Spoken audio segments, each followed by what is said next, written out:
Bienvenidos a un nuevo podcast de Píldoras de Culets Nation.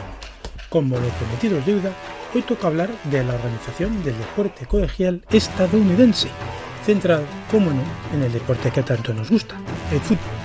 Como muchos ya sabréis, mi nombre es Antoine, me podéis encontrar en X en las cuentas de vivo-cfb y ciclonesfb-esp de mis queridísimos Cyclones de Iowa State de la Big 12.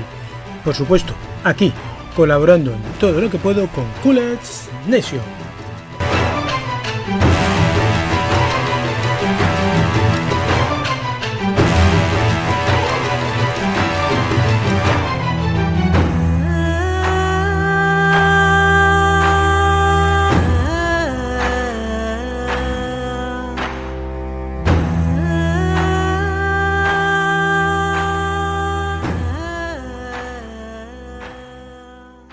El deporte estadounidense es alucinante, es gigante, es diverso y es apto para todos los públicos.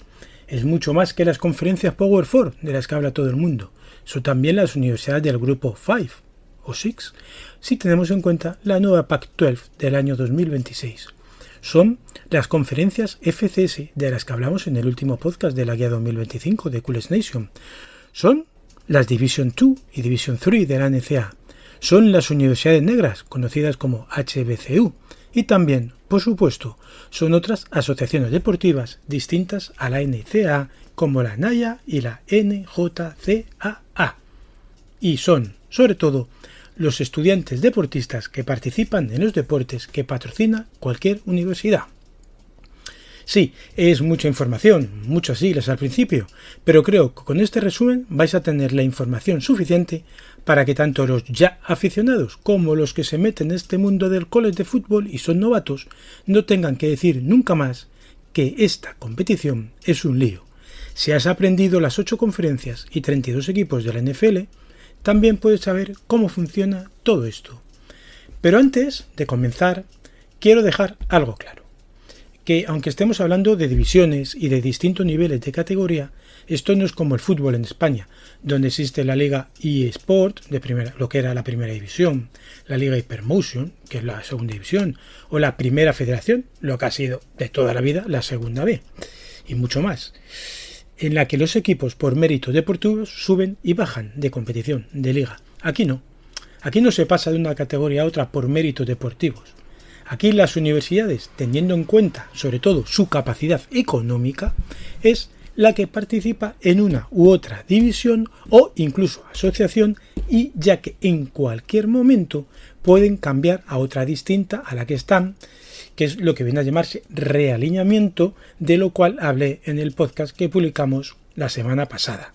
Entonces, ahora sí que sí, vamos al lío. ¿Cuántas asociaciones deportivas hay en Estados Unidos?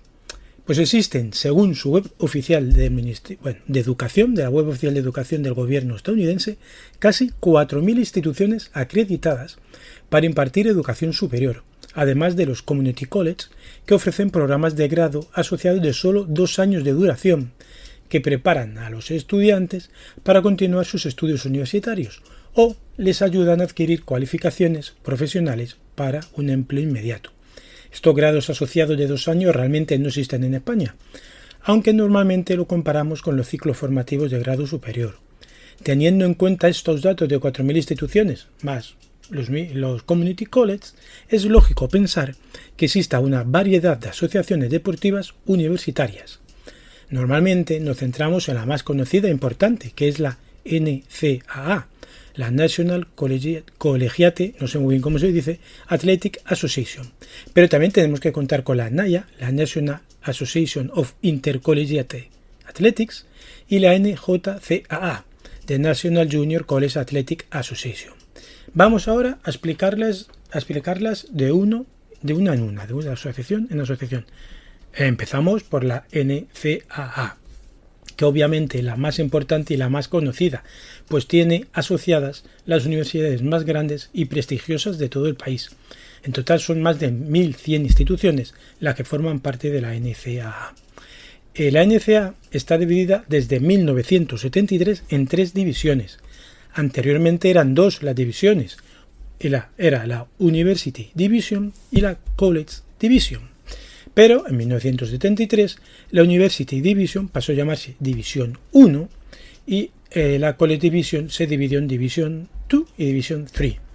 La Division 1 en 1978 se dividió a su vez en dos, en la 1A y la 1AA.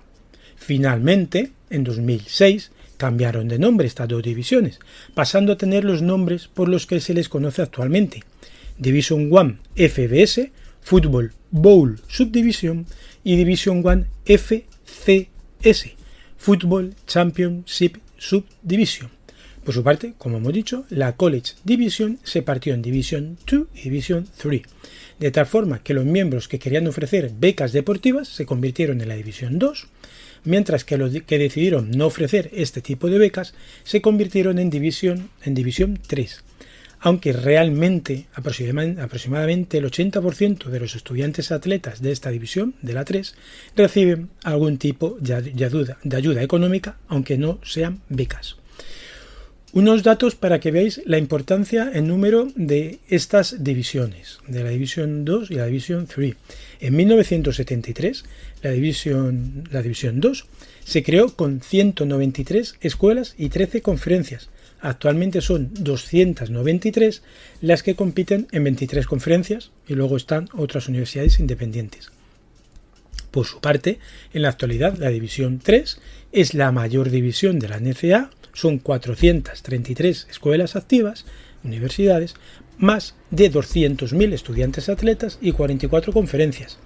El 80% de las escuelas de la División 3 son privadas y tienen una matrícula de entre 300 y 30.000 estudiantes. Es, por lo tanto, la cantidad de becas deportivas que cada universidad concede a sus estudiantes la verdadera diferencia legal entre divisiones.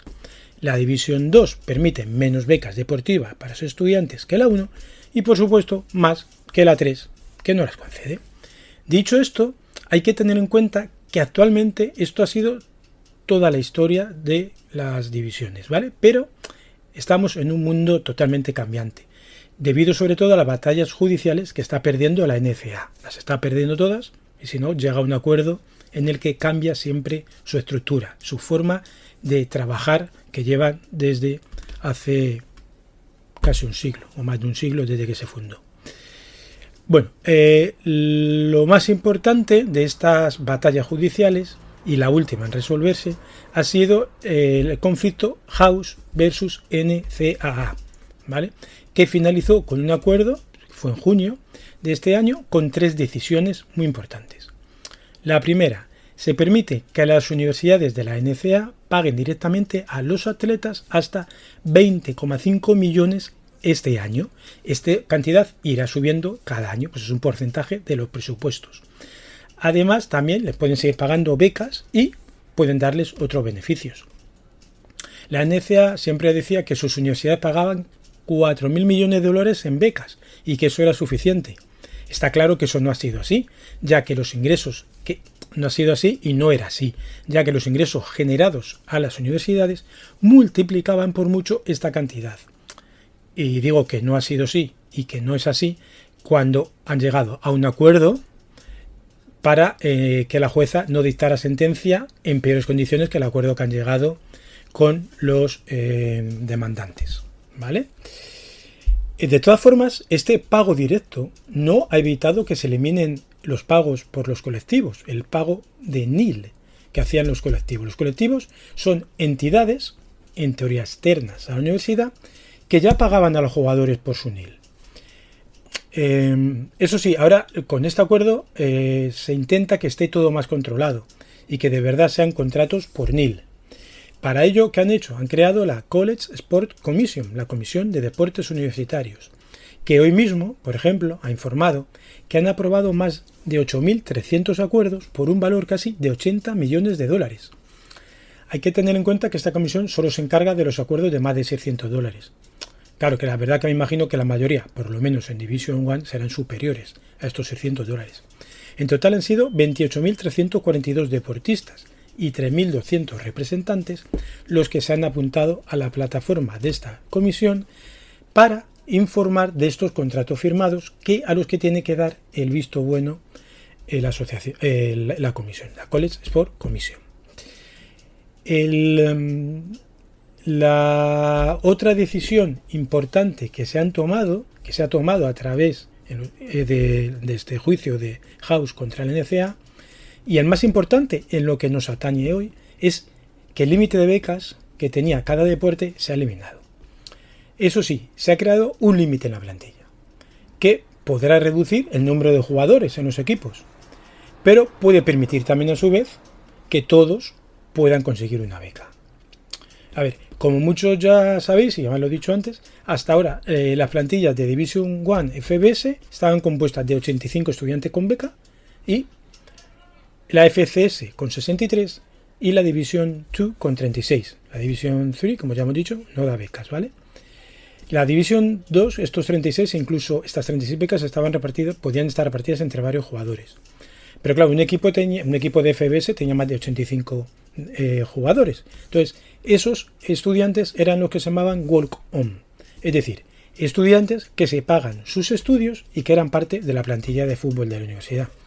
Algunos de ellos, si luego rendían el equipo, podían ganarse la confianza del staff técnico y ganarse una beca. Seguro que muchos habéis visto los vídeos de el entrenador en jefe de la universidad concediendo una beca a un jugador delante del resto de compañeros y celebrándolo a lo alto, lo cual es lógico, ya que el coste de la matrícula universitaria es cara y además entras como en otro nivel, el nivel de los estudiantes con beca, que suelen ser los que luego juegan más tiempo que los walk-on, aunque bueno, hay de todo.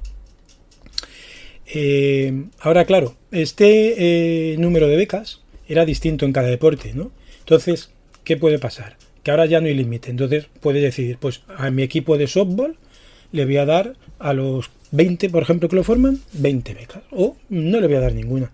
¿Qué pasa? Que entonces se teme mucho qué va a pasar con el resto de deportes no tan mayoritarios como el fútbol y el básquet, que además serán sus componentes, sus estudiantes deportistas, los que más niel ganarán. ¿Por qué se teme? Porque puede ocasionar que determinadas universidades prefieran pagar más dinero a los jugadores, pagar más beca a los deportes importantes de donde sacan el dinero para pagar al resto y, por ejemplo, menos al esgrima o al softball o al remo. Esto implica que el deporte olímpico, que su base es los estudiantes universitarios, sufra, su salud sufra, se tambalee y hay gente que tiene miedo a que todo esto implique que el deporte olímpico baje. Bueno, hemos dicho antes que había varias batallas judiciales que estaba perdiendo la NCAA.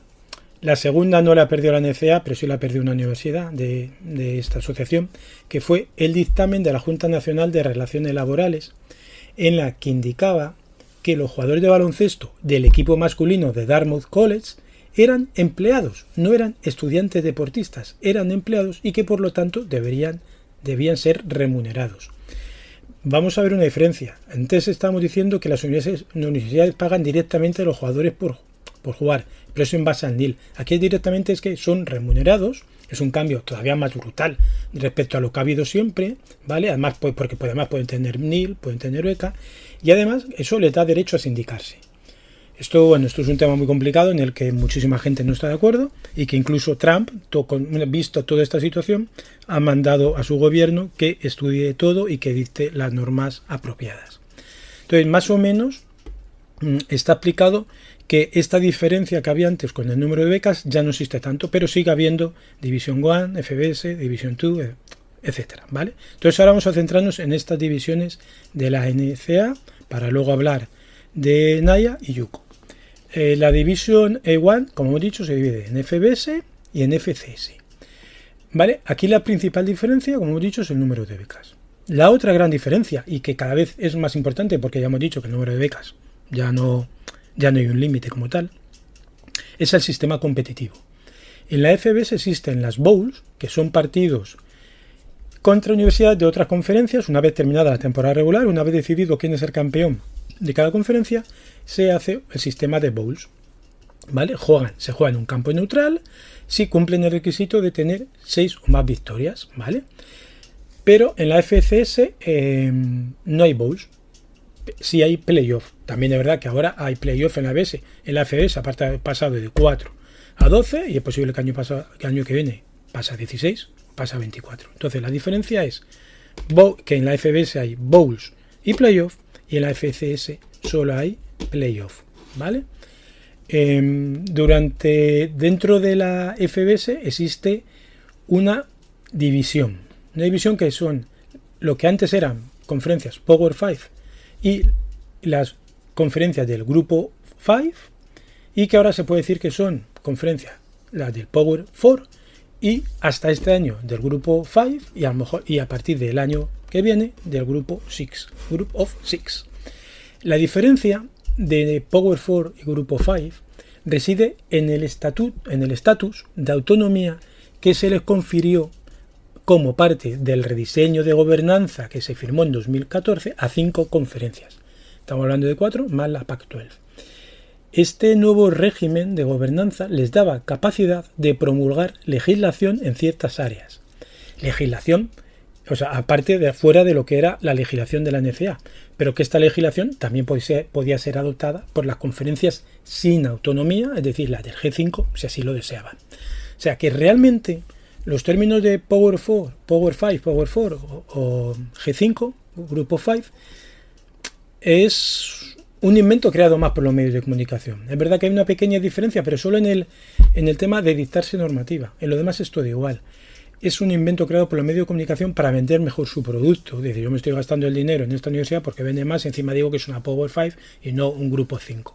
Y esto es no solo dañino en el contexto deportivo, sino también en términos de prestigio académico, apoyo público, apoyo privado, participación de donantes, participación de exalumnos, en reclutamiento, en la retención y en la percepción de los propios estudiantes para las universidades G5. Entonces, bueno, se habla mucho de Power 4, Power 5, G5, pero tenemos que saber que es todo idéntico, es todo División 1 FBS, salvo en esa pequeña autonomía que tenía además las 5 conferencias y que se firmó en el 2014. Las conferencias, tanto de Power 4 y Grupo 5, yo creo que las conocéis, pero la voy a comentar por si acaso. Sería en la Power 4, ACC, Big 12, Big 10 y SEC. El Grupo 5, la American, la Sun Belt, la Conferencia USA, la Mountain West y la MAC. Además, hay 2 universidades independientes ahora mismo, que son UConn y Notre Dame. No meto aquí ahora mismo a la Pac-12 ni en un lado ni en otro. Pues ahora mismo es una conferencia de 2 equipos que no tiene ni campeón. Para el año 2026, como ya comenté en el podcast de realineamiento, van a ser más universidades y lo lógico es que sea considerada una universidad G5, aunque con el tema legal de la nueva gobernanza y del acuerdo que se llegó en 2014, a lo mejor para el público, para el periodismo van a decir que es una G5, pero a lo mejor legalmente, como tienen esa autonomía, que no sé si han perdido realmente, podría considerarse una Power 5. Pero no para los playoffs. Para los playoffs está claro que ahora mismo, a día de hoy, como está configurado, la Pac-12 sería una G5, ¿vale? Una vez definido cómo es la Division 1 FBS, tenemos que hablar de la Division 1 FCS. La FCS está compuesta por 11 conferencias y 2 ligas, por así decirlo. Esas 2 ligas son la unión de 2 conferencias. Y aparte hay 2 equipos independientes como son Merrimack y Sacred Heart. Las 11 conferencias, aquí sí la voy a nombrar, son la Big Sky, la Coastal Athletic Association, la CAA, la Ivy League, la Mid-Eastern Athletic Conference, la MEAC, la Missouri Valley Football Conference, la MVFC, la Northeast Conference, la NEC, la Patriot League, la Pioneer Football League, la Southern Conference, la Southland Conference y la Southwestern Athletic Conference. Las 2 uniones que hay son de la Big South y de la OVC Football Association, que es la unión, ¿vale?, de la Big South y de la Ohio Valley Conference. Y luego está la United Athletic, que es la unión de las conferencias Athletic Sun Conference y Western Athletic Conference, ¿vale? Una de las diferencias que mencionábamos antes era el sistema competitivo, que en FCS no había bowls y que solo hay un playoff. En este caso el playoff es a 24, no a 12, como en FBS, ¿vale? En el reparto de estas universidades es importante la conferencia, ya que los ganadores de cada una de ellas obtienen una plaza automática. Hasta esta temporada, 2025, solo había 2 excepciones. O sea, 2 campeones de conferencia que no participaban en los playoffs, que era la Ivy League y las conferencias HBCU, ¿vale? A partir de este año 2026 y por primera vez desde 1945, la Ivy League participará en la postemporada de fútbol universitario y enviará, al menos el campeón, un equipo a jugar los playoffs. Ya he mencionado varias veces el tema HBCU, las siglas HBCU. ¿Y qué son estas universidades? En este caso no estamos hablando de una asociación deportiva, como en el resto del artículo, sino de un conjunto de universidades que cumplen unos criterios que se establecieron en la Ley de Educación Superior de 1961, que las define así, textualmente: cualquier colegio o universidad históricamente negra que se estableció antes de 1964, cuya misión principal era y es la educación de los estadounidenses negros y que está acreditada por una agencia o asociación de acreditación reconocida a nivel nacional, ¿vale? En total hay 102 universidades que el Departamento de Educación califica como HBCU. 11 de ellas son YUCOs porque proporcionan estudio de 2 años y el resto, 91, son de 4 años. En la NCAA hay 51 universidades HBCU que patrocinan el fútbol, ¿vale? 21 están en FCS y 30 en Division 2. Pero ahora diréis, vale, si la HBCU no es una asociación y no la has nombrado como una conferencia, ¿dónde juegan estas universidades? Bien, hay 2 conferencias que son conferencias HBCU, que es la MEAC y la SWAC. La MEAC es la Mid-Eastern Athletic Conference y la SWAC la Southwestern Athletic Conference. Pero hay otras universidades que juegan en otras conferencias de la FCS, ¿vale? Entonces, esa es la diferencia, ¿vale? Luego hay otras 22 instituciones que forman parte de la NAIA, que, por cierto, fue la primera asociación en invitar a las universidades HBCU. Por su parte, ninguna de las 11 instituciones de educación superior HBCU que pertenecen a la NJCAA, es decir, la Asociación de YUCO, patrocina el fútbol. Bien, ya hemos dicho una diferencia que tiene las universidades HBCU con respecto al de FCS, con respecto al resto de conferencias FCS, que es que no participan en el playoff. Y ahora voy a explicarlo un poco más. Otra diferencia es que ellos tienen la primera semana de competición, el fútbol HBCU empieza con el partido que le llaman MEAC SWAC Challenge, ¿vale? Es decir, un partido entre un equipo de la MEAC y un equipo de la SWAC. Este año, por ejemplo, este partido se celebró el 23 de agosto en el Center Park Stadium de Atlanta entre North Carolina Central de la MEAC y Southern de la SWAC. Ganaron los primeros, los de la MEAC, por 31-14. Hemos dicho que no participan en el playoff, pero sí hay un campeón de HBCU. Y ese es el último partido que disputan estas universidades, que es el partido que se llama Cricket Celebration Bowl, que dirime, como estamos diciendo, quién es el mejor equipo de fútbol del país. Este año se va a disputar el 13 de diciembre en el Mercedes-Benz Stadium de Atlanta entre los campeones de las 2 conferencias. Bien, hemos dicho antes que hay universidades HBCU que no participan en el playoff, pero eso es siempre que sean parte de la MEAC o de la SWAC. Hay algunas que están en otras conferencias y podrían participar perfectamente en los playoffs. Incluso en los últimos años ha habido alguna universidad MEAC o SWAC que ha ido al playoff, pero evidentemente no eran los campeones, porque los campeones disputan, como hemos dicho, la Cricket Celebration Bowl. Pero esto no ha sido así siempre, ya que hasta el año 2015 sí jugaban los playoffs. En la guía del QLS Nation de 2024, en el artículo que hago sobre la estructura y en la que me he basado para hacer este podcast, está explicada esta historia de por qué sí y por qué no participan las universidades HBCU en el playoff, ¿vale?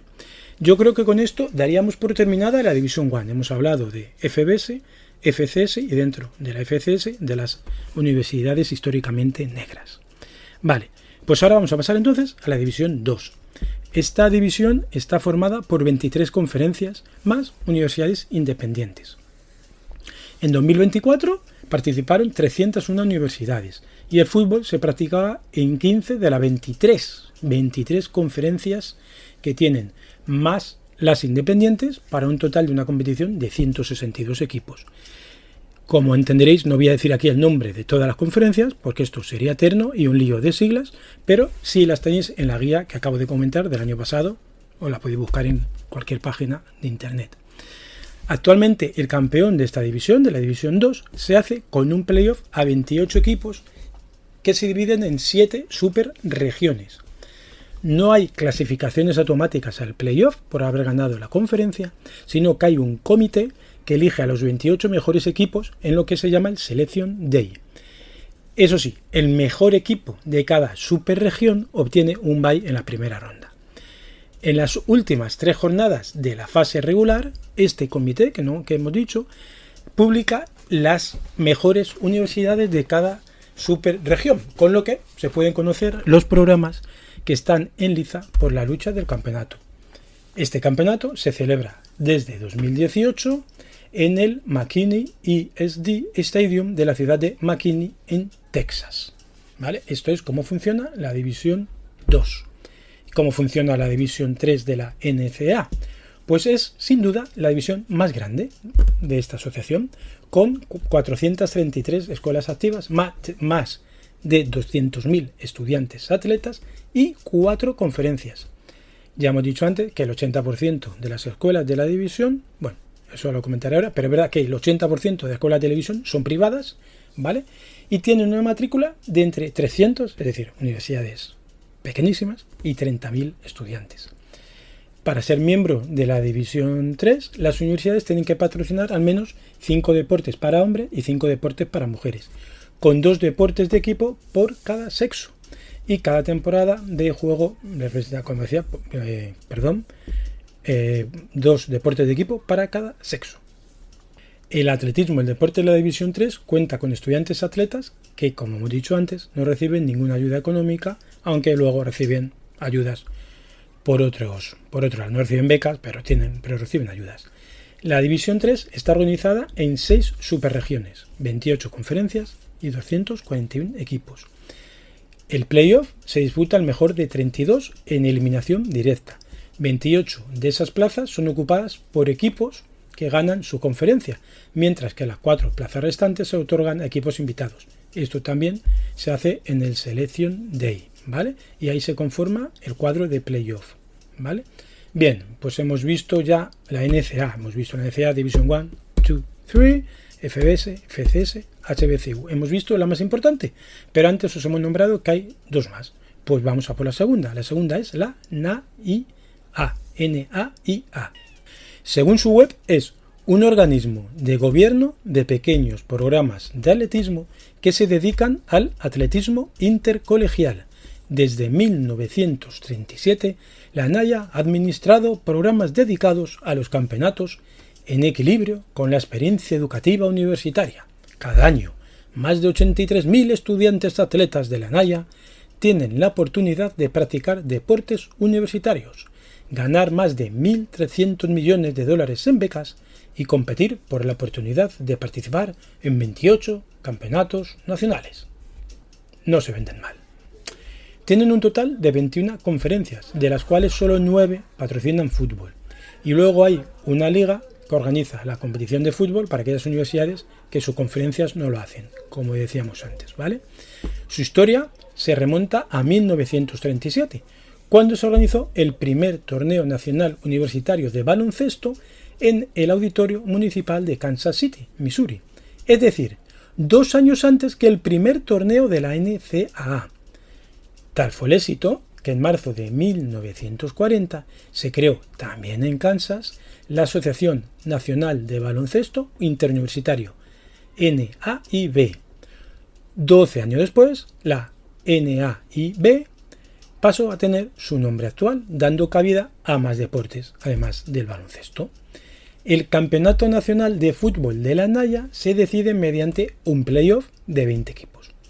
13 de ellos se clasifican automáticamente al ganar la temporada regular de su conferencia o el título de su división, mientras que los otros 7 reciben una invitación.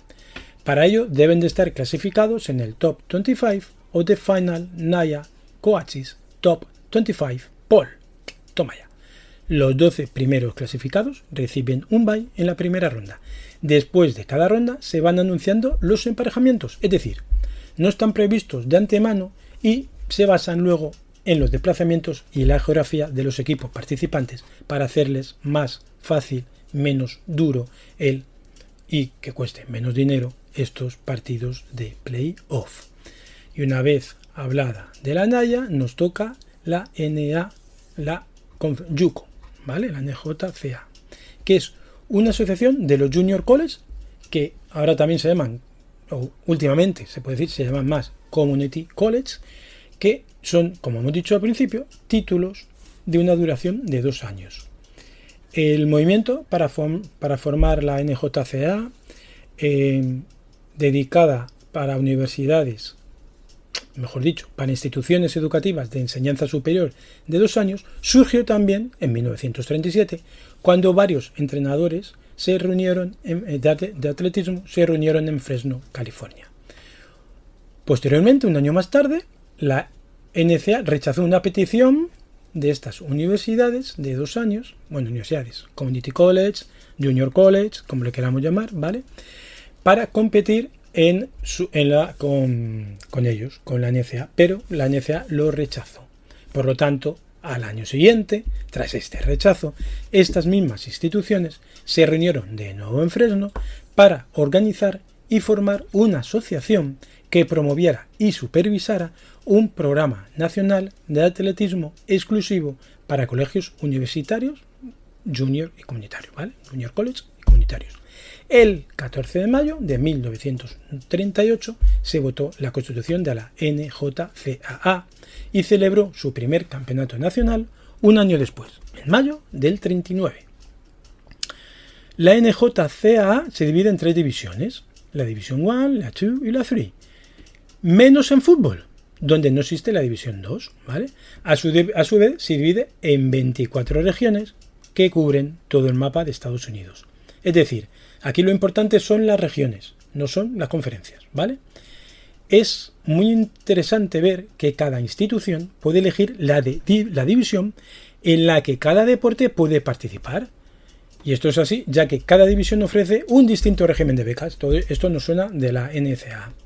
La División 1 ofrece becas deportivas, matrícula, libros, cuotas, alojamiento y comida y hasta $250 en suministro requerido por el curso. También costos de transporte una vez por año académico hacia y desde el colegio. Eso sí, cada deporte tiene límites, como he dicho, en el número de becas que puede conceder. Por su parte, la División 2 limita las becas a matrícula, libros, tasas y esos $250. ¿Ve? Es decir, no paga ni cuotas, ni alojamientos, ni transportes. La División 3 no concede becas deportivas. Es por lo tanto un régimen muy parecido al de la NCAA, pero aquí la gran diferencia es que un JUCO, un Community College, puede elegir por cada deporte la división en la que quiere participar. En el caso de fútbol, de 1956 a 2021 solo existía una división y el campeón era el ganador del partido por el campeonato de la NJCAA. A partir de 2021, el fútbol se dividió en 2 divisiones, Division 1 y Division 3. Además, se creó un sistema de playoff para el campeonato de la División 1 a 4 equipos. El campeonato por la División 3 solo se ha disputado, por lo tanto, estos 3 últimos años, aunque anteriormente, de 2000 a 2010, la NJCAA sí reconocía al mejor equipo no becado de la nación. Bueno, creo que esto ha sido todo. Lo quería hacer corto y no sé cómo me ha quedado, la verdad. Espero que os haya gustado el podcast de hoy sobre este tema tan interesante del deporte universitario en Estados Unidos, su estructura y que siempre genera tantas dudas y tantas preguntas. Como podéis comprobar, el fútbol colegial es un conjunto heterogéneo de muchas asociaciones conferencias, universidades, regiones, que hacen de este deporte una competición que tanto nos apasiona. Hay que disfrutar de todo con el fútbol, porque nunca vas a saber, si vas a encontrar la diversión en un DuPage Chaparrals contra un Indiana Wesleyan University, o un Holy Cross contra un Rhode Island, o vete tú a saber el qué. Lo mismo, un día lo pones, te lo echan en ESPN y dices, coño, pues esto es divertido, aunque te llame la atención solo por el estadio. Da igual, lo importante es que te llame la atención. Bueno, como siempre, nos podéis hacer llegar vuestros comentarios a través de nuestras redes sociales y canales de podcast. Estamos en X, en Bluesky, en Instagram, en Facebook, Mastodon, TikTok, aunque no le hago mucho caso, YouTube y, como os hemos dicho, Telegram y WhatsApp. En fin, estamos en todos los lados. Como siempre, un saludo, un placer y recuerda, vive y disfruta de todo el college football. Chao.